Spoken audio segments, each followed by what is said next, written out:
Christmas is a season of giving, a time when we celebrate God's greatest gift, Jesus Christ. And because of that gift, we get to share his love in ways that change lives right here in the Elizabethtown area. Over the past 9 years, the St. Paul's congregation has given over $100,000 in our Christmas Eve offerings to impact our community in tangible ways. We help to provide financial assistance for those facing a variety of crisis situations. We provide therapy dogs in our local schools. We help provide summer camp for students with special needs at Camp Ladybug. We've also helped to repair the elevator at our local library, and among other things, we even set up 4 apartments for transitional housing. God blessed us to be a blessing to others. This Christmas Eve, St. Paul's is giving away our entire offering again. Every dollar will go directly to meet real needs in our community. And this year, your gift will do 2 amazing things.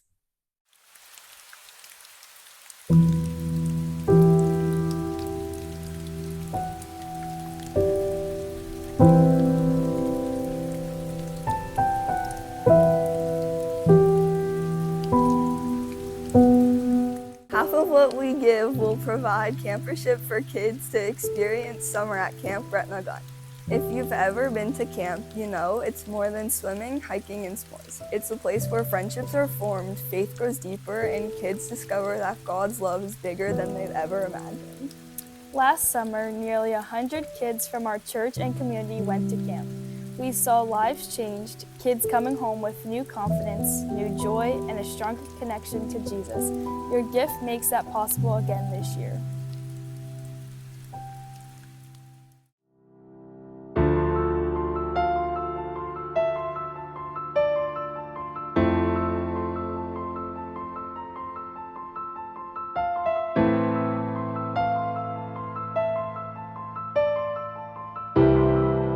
I grew up in a household that the lights were turned off.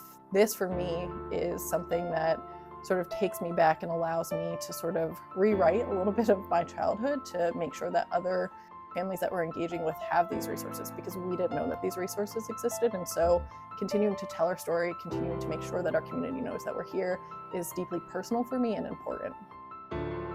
Here at Echoes, we walk alongside of our neighbors that are facing income insecurity or housing instability. And so we partner to bring partners in here to provide direct support through our prevention eviction program. We have 10 housing units here on site that provide crisis or transitional housing, and then really connecting them to resources such as, benefit applications, housing searches, workforce development, all of those pieces. St. Paul's is giving half of our Christmas Eve offering this year to your prevention fund. Correct. Can you explain a little bit about the prevention fund and what that purpose is? So that is for individuals that are currently housed.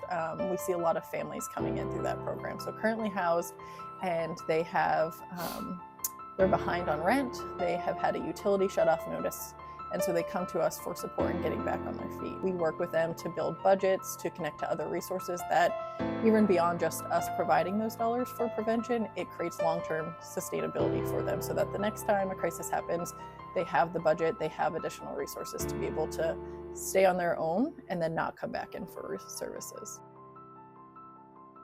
We had a family not too long ago that came in for services. They had never engaged with a social service agency before, and so they came through our doors really nervous, really unsure. We provided financial support to ensure that they met the need for what their landlord was saying in order to maintain within the home that they were living in.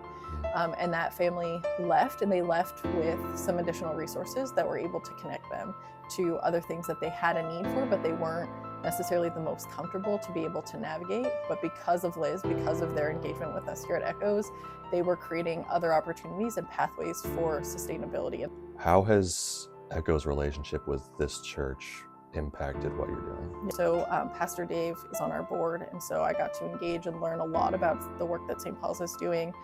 We have some other board members that are part of the St. Paul's congregation, and so just in that perspective, they're supporting us from a governance and leadership and strategic planning perspective, which is super important.